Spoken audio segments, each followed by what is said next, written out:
Sebelumnya, Assalamualaikum warahmatullahi wabarakatuh. Kami dari kelompok 3 akan mempresentasikan hasil kerja kelompok kami dengan judul Door Security Alarm yang beranggotakan 9 orang. Pertama, Haris Priambada, NIM 19113121, Nur Cahya Wibawa 19113122, Renggi Rahma Putri 19113123, Raihan Ajitama Fidatul Huda NIM 19113132, Rifki Kurniawan NIM 19113147, Koirul Aji Pamungkas NIM 19113151, Afia Zalfa Rahardian NIM 19113176, Gustionus Samba NIM 19113179, Sidik Ristiawan Yusuf NIM 17111150. Pada presentasi kali ini, kami akan membahas 1. Pendahuluan, 2. Alat dan bahan, 3. Metode pelaksanaan, 4. Produk, 5. Cara kerja, 6.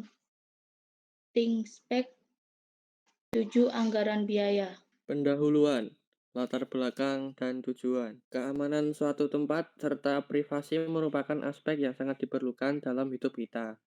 Pasti mempunyai hak untuk mengamankan hal-hal yang orang lain tidak perlu ketahui. Belum lagi, saat ini banyak terjadinya maling atau pencuri, baik di dunia digital maupun dunia konvensional.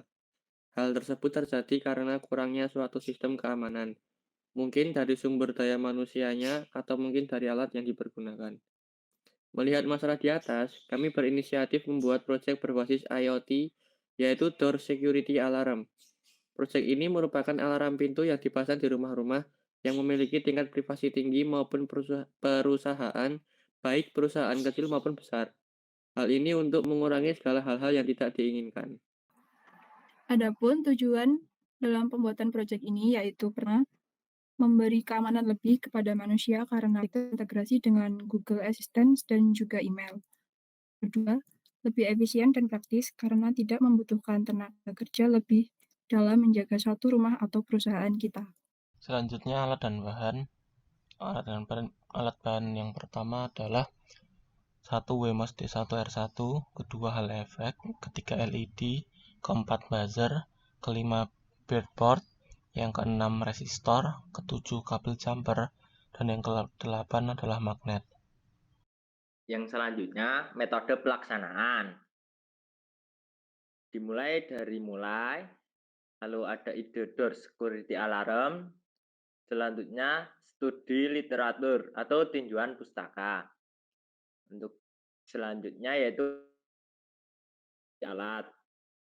Kemudian desain alat ditentukan, lalu persiapan alat dan bahan, lalu pembuatan alatnya. Untuk selanjutnya yaitu uji coba alat apakah berhasil. Yang kalau berhasil lalu dianalisa atau dianalisis. Dan yang selanjutnya pembuatan, lalu membuat laporan akhir, dan setelah itu selesai. Selanjutnya yaitu produk.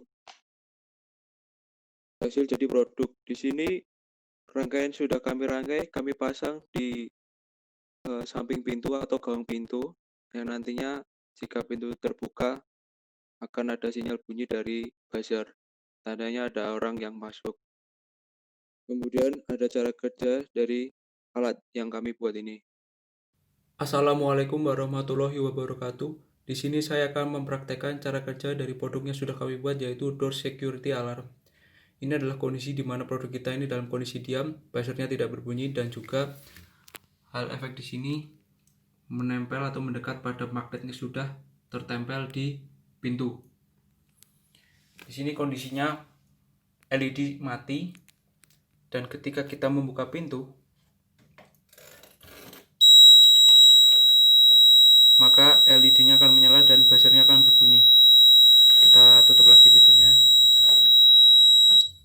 maka buzzer akan mati, LED-nya juga akan mati. Ini berfungsi pada saat kita berada di suatu ruangan dengan penuh kesibukan dan juga privasi kita yang harus dijaga. Ketika ada orang masuk, kita dapat mengetahui dari bunyi buzzer tersebut. Ini berguna sekali pada kita yang orangnya produktif atau penuh kesibukan. Terima kasih. Wassalamualaikum warahmatullahi wabarakatuh. Keseluruhan program ini memerlukan biaya. Anggaran biayanya sebagai berikut. Untuk WMOS Dewan R1 seharga 70.000, magnet 22.000, hasil efek hal efek 6.000, baterai 14.500, elko 2.000, konektor 5.000, buzzer 7.500, LED 1.000, kabel jumper 8.000, akrilik 15.000. Total keseluruhan Rp149.000. Berikut adalah hasil dari ThinkSpeak. Di hari pertama jam 17.10 sampai jam 17.20 itu pintunya terbuka. Di hari kedua dari jam 22.10 sampai jam 10.20 malam itu pintunya terbuka, terdeteksi. Lanjut. Kemudian di hari ketiga dari jam 19.25 sampai jam 19.35 pintu terbuka.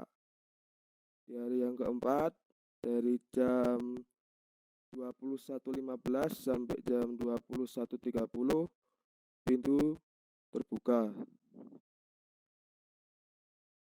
Kemudian di hari yang kelima dari jam 19.55 sampai jam 20.05 pintu terbuka.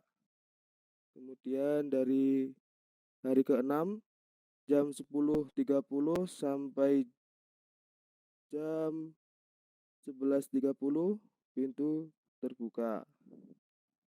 Kemudian hari terakhir yaitu hari ke-7 dari jam 8.55 sampai jam 9.05 pagi pintu terbuka.